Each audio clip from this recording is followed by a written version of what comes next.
All right, welcome back to the 2-Minute Warning, episode 176. Today we gather, rest in peace to the Florida Gators playoff hopes. Last night, just an all-around ugly loss, heartbreaking loss, whatever you want to say, 37-34.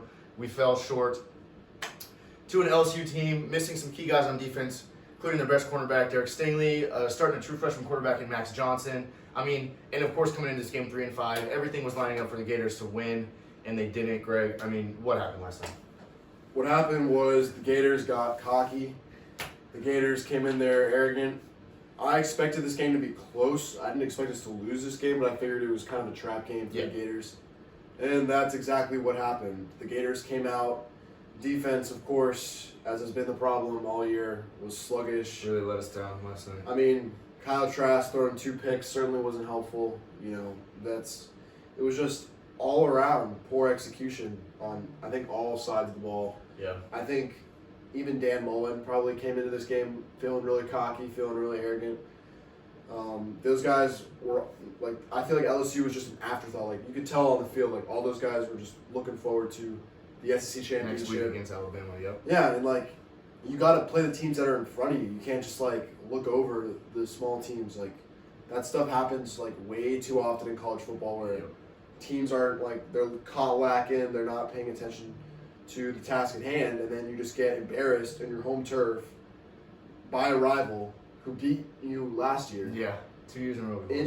So it's just I'm just disappointed. And the whole Marco Wilson thing, I can't even put into words, how upsetting that is and just how dumb it is to, do something I don't even know what would go through my mind to make me want to take a shoe and chuck it down the field when I know that we have the stop on the line. A stop when we couldn't get any all game. Oh, I know. Our defense finally came. I think they were on our side of the field. They were near the 50, but I think it was approximately the 45 to 40-yard line. We stop them on third down. Then the shoe gets thrown. They get 10 yards on the first down, and that's it. And and then they came right down our throats. They converted again. And, props to York, their kicker. The dude hit a 57-yarder in the fog. Couldn't even see the uprights. The dude drilled it. So, good for him, but should have never been in the situation to give him that shot. He can't kick an 80-yarder, which he would have had to do had the shoe not been thrown. Yeah. So, that's the biggest. That's the part of this game that will be remembered for who knows until the Gators make the playoffs again. Yeah, it'll be that play right there that cost us our playoff appearance this year because,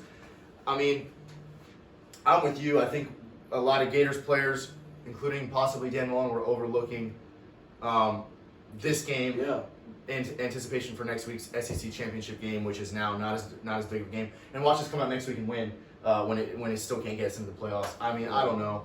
Kyle Trask, I think even him, the leader of the team, kind of lost sight of this game. It kind of looked like he was trying to do too much, play for that Heisman, whatever. But first half, he had no touchdowns, 2 interceptions, a pick 6.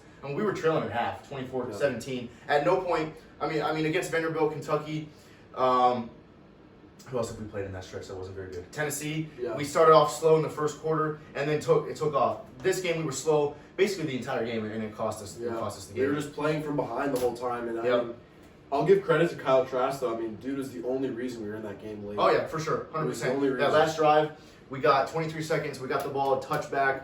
Kyle Trask was able to drive about 40 yards down the field, about 40, 50 yards down the field on 3 plays, 3 passes, 3 completions. We had 2 timeouts, so that helped. But he executed. He gave us, of all this stuff that happened, the shoe, the pick 6, the interception, the trailing at half, he gave us the chance to tie the game at a last-second field goal. And I have confidence that we make it to overtime, we win that football game. There's no way LSU beats us head-to-head in overtime.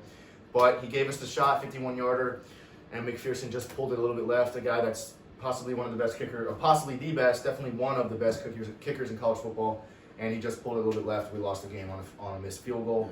But again, you think about the whole game, our defense steps up more, our shoe doesn't get thrown, whatever that happened with Marco Wilson doesn't happen. Then none of this happened, so it was basically a perfect storm of stuff that happened that caused the Gators to lose. But, it was, something was bound to happen that was not going to go our way.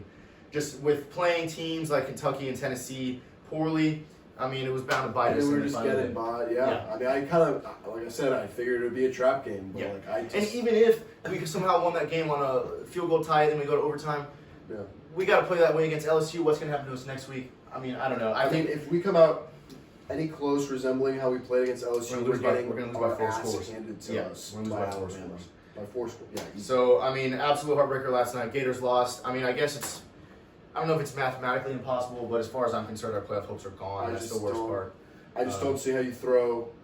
I mean, the committee is not going to look at a sub 500 loss like this very lightly. Oh, I know. So LSU was 3-5 coming into the last I game. mean, you look at the picture right now. You're going to have to deal with either a one-loss Notre Dame team, Yeah, or a 2-loss Clemson yeah. next to us with 2 Or, losses. or even throw the Aggies in there. I don't know what A&M's going to have to do. To yeah, get in, the but I Aggies think have this what, one helps. loss? One loss only to Bama. Yeah, to Bama. Yeah. So and they beat us. Yeah. So like, why wouldn't they get in? Yeah. Even if they don't like, Mm-hmm. or even if they aren't playing in the SEC championship. Right. And So you still have to think like, oh, does Ohio State have enough to deserve yeah, to be in? Which I don't think the they Big do. Ten just changed, so they do. They- Unfortunately, to play? Ohio, Oh, yeah, yeah, Ohio so- State will be in. But yeah, Gators fans, it sucks. Painful. We're right here It's with just you. It painful. happened right It's down the street painful. from us. So here at the Watching University of Florida today was just a quiet.